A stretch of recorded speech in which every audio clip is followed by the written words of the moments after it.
महाभारत काल अर्थात द्वापर युग में हनुमान जी की उपस्थित और उनके पराक्रम का वर्णन मिलता है।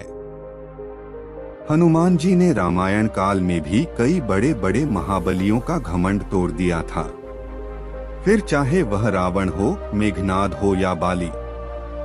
यहाँ तक कि खुद लक्ष्मण जी भी महाबली हनुमान जी के पराक्रम को मान गए थे। लक्ष्मण जी को शेषावतार माना जाता है।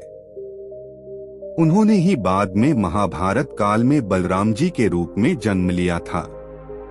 तब भी उन्हें अपने बलशाली होने का घमंड हो चला था।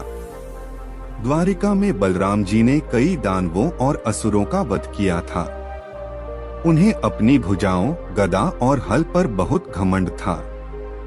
एक बार उन्होंने पौंड्रक द्वारा भेजे विशालकाय वानर द्वीत से मुकाबला करके उसे परास्त कर दिया था और उसे अपने एक ही मुक्के से मार दिया था। उसे मारने के बाद तो बलराम जी का अहंकार 7वें आसमान पर चढ़ गया था। बलराम जी ने जब विशालकाय वानर द्वीत को अपने एक ही मुक्के से मार दिया था तो उन्हें अपने बल पर घमंड हो चला था। तब श्री कृष्ण के आदेश पर हनुमान जी गंधमादन पर्वत से उड़ते हुए आए और द्वारिका की वाटिका में घुस गए। द्वारिका की वह वाटिका सबसे सुंदर थी। उस वाटिका को उन्होंने उसी तरह उजाड़ना प्रारंभ कर दिया जिस तरह की उन्होंने रावण की वाटिका को उजाड़ दिया था। द्वारिका की वाटिका में वह फलों को वृक्ष सहित उखाड़कर खाने लगे और वृक्ष को दूसरी ओर फेंकने लगे। कई सैनिकों ने उन्हें ऐसा करने से रोका, परंतु वे सैनिकों से कहां संभलने वाले थे। आखिरकार सैनिकों ने जाकर बलराम जी को बताया कि एक वानर हमारी वाटिका में घुस आया है और उत्पात मचा रहा है। यह सुनकर बलराम जी क्रोधित हुए और सैनिकों पर भड़क गए और कहने लगे कि तुम एक तुच्छ वानर को नहीं भगा सकते। तब सैनिकों ने बताया कि वह बड़ा ही बलशाली है, सैनिकों के बस का नहीं है।